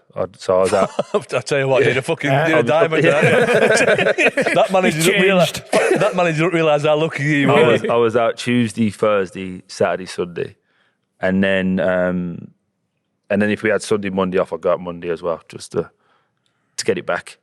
Get a day back. That's actually outrageous, isn't it? That you were still doing it, But yeah, I was doubling down, and I say, look, I don't like talking about it because I feel like you glorified it, but if my pals who were over that side, they was to go like, they'd tell you, it was like, yeah. There used to be, my friend was a DJ, and he had a night on a Sunday that finished at 3 a.m. I'd go get a burrito after, walk to New Street, get the 5:15 train from there to Watford Junction, get me to Watford Junction for 6:10, get a taxi across and pay the taxi man to stay there while I slept until 8 or 9, and then I'd jump and go train and then go back home and do it. Sleep in the taxi? Yeah, I used to pay him. Shaz, his name was. Lovely geezer. Yeah, I think I fucking put his kid through school. But yeah, 3 days. That's a great touch for Shaz, isn't it? Yeah. You know what I mean? He happened to just be that first taxi. You know, when you walk out, there's a taxi there. I was like, mate, weird ask. If I pay for you to drive me to Watford, St Albans it was, I'll pay you, keep the minimum, I'll pay you to stay. And he's like, give me 300 quid, I'll stay. I was like, yes, sweet. There you go. 300 quid. And then it got to the point. Next week, Capilla. Mate, yeah, it got to the point that I'd be like, mate, I'm next stop, I'll be out the train station in 5 minutes. And he'd be like, yeah, no problem. And he'd be there every morning. It was getting like 900 quid a week off me. So no probs. But I could get to training. I wasn't late. No one was saying anything. I'd had a few hours kip. I'd have a shower. I was brand new.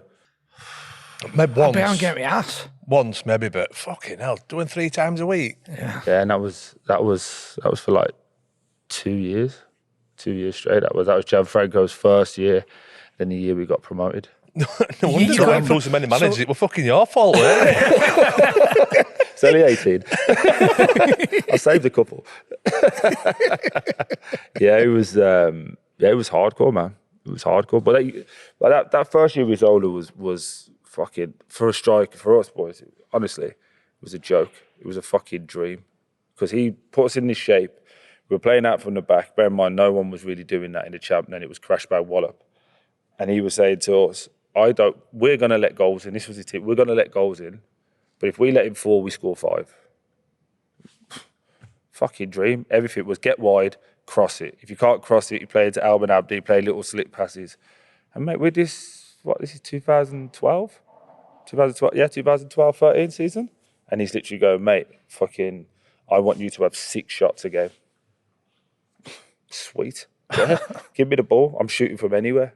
If you missed, he wouldn't go, fucking, oh, what you doing? He'd be like, could you slide one of the boys in? If not, next time hit the target. That was as much as you got told off. Do you think that attitude that he's got sort of hampered him with his managerial career going forward? I think he trusts people too much.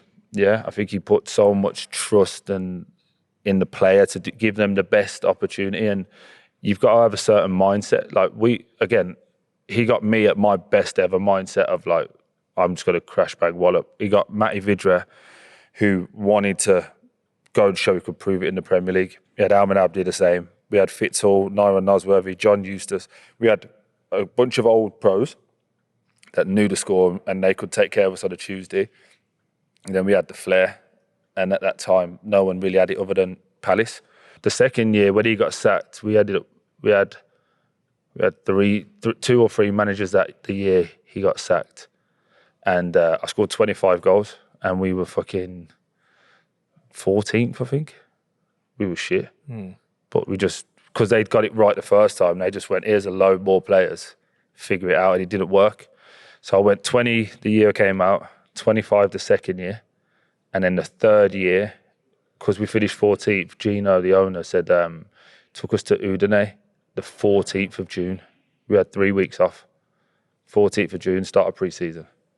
And I was fucking fuming, because I was like, I've just scored 25 goals. You know how it is as strikers. It's not my fault we're fucking shit. Yeah. I've scored 25. And then my birthday's the 29th of June. So I was used to have a good tear up on my birthday, recover on the 30th, back on the 1st. Now I've got a pre-season with these bricks. Bricks. That's what I thought about. I was like, fuck this. I was fuming. And we did 3.5 weeks in Udine in Austria. And they put me on a crazy diet. But they brought back, to be fair to them, this is the only bit of conversation I've ever had with Watford. They were like, we're going to bring Vids back, and we've got this other kid. He's a bit raw, but like the 3 of you have scored goals. It turned out to be a gala.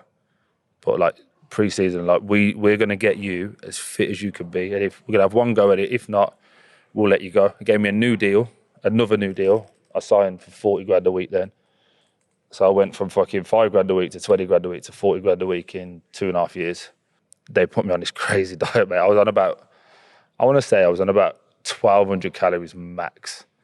What happened was this fitness guy was coming over, and I know when some of the Watford lads hear this, they're going to start laughing, but I was like fucking Pitbull at this point. I'm hungry, I'm angry, I'm tired, and everyone's going up and fucking buffeting it, and then they're sitting down. I've got to wait for this fucking prick to bring my food over, this fitness guy, and I'm like, mate, they wanted to. I was like, yeah, no bother. By day 9, I don't want to be in a fucking hotel. I've had enough of seeing all you lot. And you're taking my food's coming last.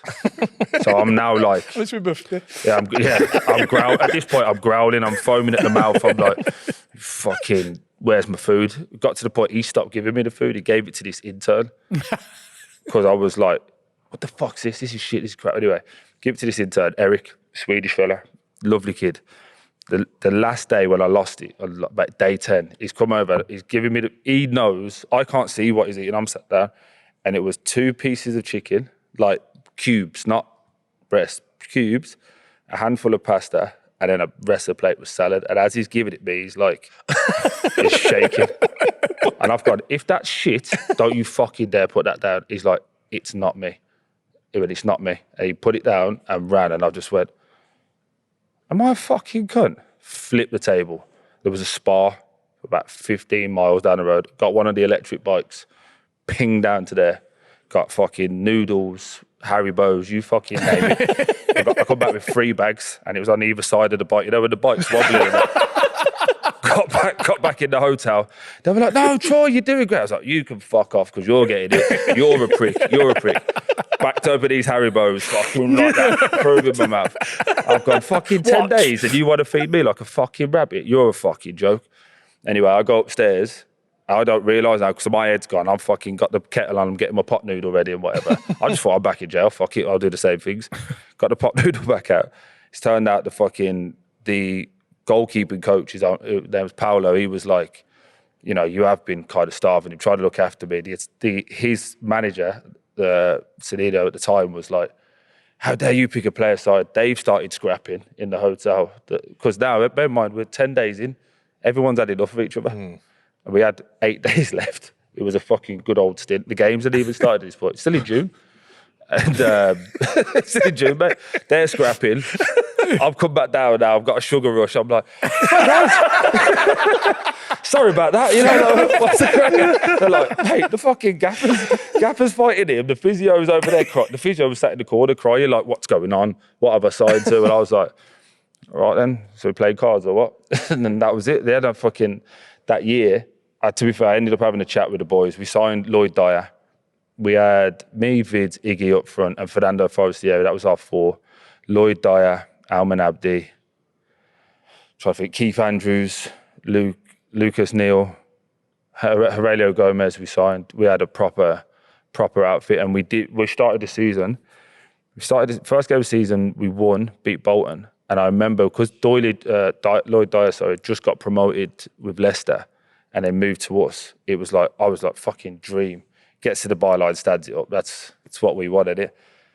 He was told he was going to play. Manager was like, not having him.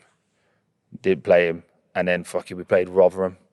And Lloyd, I kept saying to him, you're going to get in, mate. You're too good. You'll get in. And one of the left winger at the time was injured. Kechianya was injured for the game. So I've gone, oh, mate, this is the one now. Tuesday night, you're in, it'll be sweet. I'm giving it all of that. So he's going, oh, Troy must know something. But I'm just trying to keep him on side. Anyway, team sheet goes up. He's on the bench. I'm like, oh, no. But I can see he's been building. He's going, all right, fucking prick's getting it. I was like, okay. Brings him on. Mate, he scores, doesn't he? Scores the winner, 2-1. We beat Rotherham. Our fans are here. He goes, runs straight to the dugout and he goes, you fucking prick, like laying into him in front of everyone. The Italian coach ain't got a clue, so he's got the interpreter running over to him going, what's he saying? And he's like, you're a prick. Fucking prick. And I was like, Lodi, come on. Anyway, we get in the changing room. We are 5 games in. We're top of the league by about 4 points. He quits in the dressing room. He's like, none of you's listening. You all think you know what's best. I've coached in Italy. You're not even in the Prem. Like, this is shit. Fuck you. I was like, cool. He left. We got Oscar, the ex-Brighton manager, Spanish fella. Oscar Garcia, yeah, got him. He came in before the first game, mate. His ticker went. He couldn't do it. So literally? I think I don't know if he had a heart. He had something wrong with his heart. I don't know what it was, but he was meant to come in for the team pictures. Yeah. He didn't do it, so we had to sit like someone in. We're going to impose his face on him. He goes, so like, oh, fuck it out. Billy McKinley takes over for a job. Billy's like old school, like, right, we're going to do this, do that. We win 2 games on the bouts with Billy, but they had director of football at the time that kept reporting to the boss, so he was trying to cover the change room. Billy was just shutting the door on him, like, fucking, this is our room, not yours. Sack him. And then we got Slaviša Jukanovic. This is October. We've had 4 managers by October, and we're like 6th, 7th. I'm like, how the fuck are we? But we've got the team that's got to get you up. Yeah, because from the outside it just looks chaos. Like what the hell's going on? Inside, yeah. First 4 games, and we lose all 4 games under Slaviša Jukanovic. Yeah, and we're like, well, he's going. Like, Still got one left. Yeah, and I'll never forget it. We played Fulham on TV November, and it was the first time Gino, the owner, had put overnight stays day before a game. So we're playing in London. Everyone's fuming because like we could be at home. This is a quick trip. Puts us in the hotel, London. Fair play, lovely hotel and that. We fucking do all of the meetings. The gaffer's like, it's got to be this, got to be that. Oh, they dropped Keith Andrews. There you had a bust up. Keith was on Sky. So Keith said in the group, listen, lads, I'm fucking going to town on this fella. I'm going to get paid up. So, nothing personal. Like, yeah, no bother. Mate, he does the pre-thing and he's fucking launching in on the gaffer, the owners, how the club's a shithole, whatever. Mate, we beat them 5-0. We beat Fulham 5-0 at their place. Battered them from start to finish. Keith goes after the game. Yeah, Watford were right, actually. Yeah. There you go, Keith. There's your pay up. See you later. Is that him gone? Yeah, he left. Lucas Neal left. But like they were great guys. Though they weren't. All they were going like, you can't win with this chaos. You can't. Do you know what I mean? It's just, and they go. And we turn of the year we was 7th, and then we lost 2 games between Jan and the end of the year, and got promoted a day before the last game of the season. The game before the last game of the season. Was he good, Jukanovic? He got us promoted.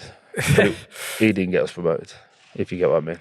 We brought in Matt Connolly from Cardiff at Arsenal, and then we brought Ben Watson in. And then between Gomi, Matt Connolly, Ben, and I would say myself, it was just, we just took care of it. But we had the goals. Bear in mind, the year we went up, I got 22, Igalo got 20, Vidra got 15. Yeah. That's your front 3. Yeah, you have a great chance, haven't you? You've got, like, we were good, and then we were just grinding out games. Gomi was fucking unbelievable. After promotion in that pre-season, where's your mentality at? Because you've got a great story for you. So, you want to talk about that, right? This is where I'm at. So in Jan, we're on a bit of a roll now, and we played Norwich. We had a man sent off. They beat us 1-0, and Norwich were up there as well. The next 2 games, we spanked teams anyway. And one of my pals goes, "Oh, you're getting promoted in the boozer after." I'm like, "Yeah, we're getting promoted." Because now you're getting promoted. I've gone, all right, I'll do a deal. If we get promoted, we'll go Vegas. He's like, "Yeah, really?" I've got my contract up on me, man. I'm like, right, my bonus is $250,000 if we get promoted. Us 3, we'll go Vegas and I'll do the whole lot if we get promoted. Fucking get promoted, don't we? I'm like, oh, fuck it. Like, when I'm like, we beat Brighton, early kick-off against Sky. Drive back, I don't know if you ever saw the video, like we drive back, we had a kid called Miguel Leun. He was fucking a Mexican kid, and he was the first one on Twitter, but he had his phone out, like recording. Like throughout the season, you're like, put your phone away, dickhead. Like, no one does that. But thankfully, he had his phone out, and as we pulled up, fucking Fulham beat somebody, so we went up. I think Fulham beat Leeds, so we were guaranteed playoffs. And then somebody else lost, so us and Bournemouth went up. But going into last day, it was 4 of us that could have still gone up. And by the time we got back at like 4 o'clock, 4:30, we were promoted. And he's just caught it on camera, mate. And we're fucking, boys have lost their shit. Like, everyone's on double bubble. So you were like, yeah, oh no. No, mate, so I've gone like, fucking, quick sad moment. Went to phone my old man, and I've gone, oh, Dad, oh shit, yeah, he's dead. No problem. Fucking give me a fucking beer now. I'll bang on it. And then boys are phoning me. Like, I'm in Watford town centre in a fucking, is it Oceana that's on the corner? I'm in Oceana fucking having it right off. But anyway, the lads are going, remember Vegas? So, God, yeah, booked the flights. So we went first class, and one of my pals is out there. He'll tell you, it was the first time they've ever flew first class. We got told to stop drinking an hour out because there was no more brandy, and they wouldn't let us in the other side. So we had a 45-minute power nap straight on, and I did $250,000 in 3.5 days. Like, I've been to Vegas a few times. What? On what? Like what? I would love to tell you it was gambling now in practice. I would love to tell you it was that. In 3 days. Yeah, so we did 80k at a pool party. Yeah, did 80k at MGM. Was it Wet Republic at that one? Yeah, we did 80k there in the morning. Fucking, I'm getting 60 in palpitations. the morning, mate, yeah. 60 in the night. But it was buying champagne because they bought this gun thing out. You could spray people. And I was like, yeah, give me that. I just keep it coming. And I was just running around blasting people. It's having a great time. And then we went to... I've got a super soaker at home. You can borrow it. But you know, I'd made, in my head, I wasn't getting this money anyway because I made the deal with my pal, so that it was done. We went to Dre's. It was one of the first nights. So there was, I won't say the lads' names because it's not fair on them, but they know who they are. There was 5 footballers from out the championship at the time, and they were on a stag do, and they were on the table next to me. And I remember I was with my pals, and like we've ordered the first, like the drinks, and they all come out and do all the bottle shots and that. But as we've done it, they've ordered at the same time, but I haven't seen this. I've saw our drinks come out like 3 or 4 because we're just getting started, and they've got like 10. So I've gone to my pal. They think they can fucking mug me off, don't they? I've just got to the Prem. He's like, no, I don't think they. Yeah, I've got, oh, come here. I'll have 20. And mate, It's starting to come to fruition now while you're 80. And then like, I was, mate, it's all ego. There's a fucking arsehole like the highest order. Could fucking do with that $250,000 right now, I'll tell you that. But anyway, like after about, I don't know, let's say it's 11 o'clock there, about 1:30, these footballers have pulled my pal and gone like, tell him to stop now. Like, he we get it. Like, He's won. Like, I was like, fuck him, do it again. Oh, no! Mate, honestly. I was like, fuck him, do it again. Do it again. Yeah. How much is 10? Right. Fuck knows. I don't know, $4,000, $5,000. I was like, fuck it, do it again. Mate, at one point, we had there was a bird in a fucking kayak coming out holding drinks, and I was like, I don't know why this is happening, but it's all right. Listen, we spent that much in the day. They invited us back free on the night. They gave us the best table and all of that because I'd done that much in the day, and there was 3 of us.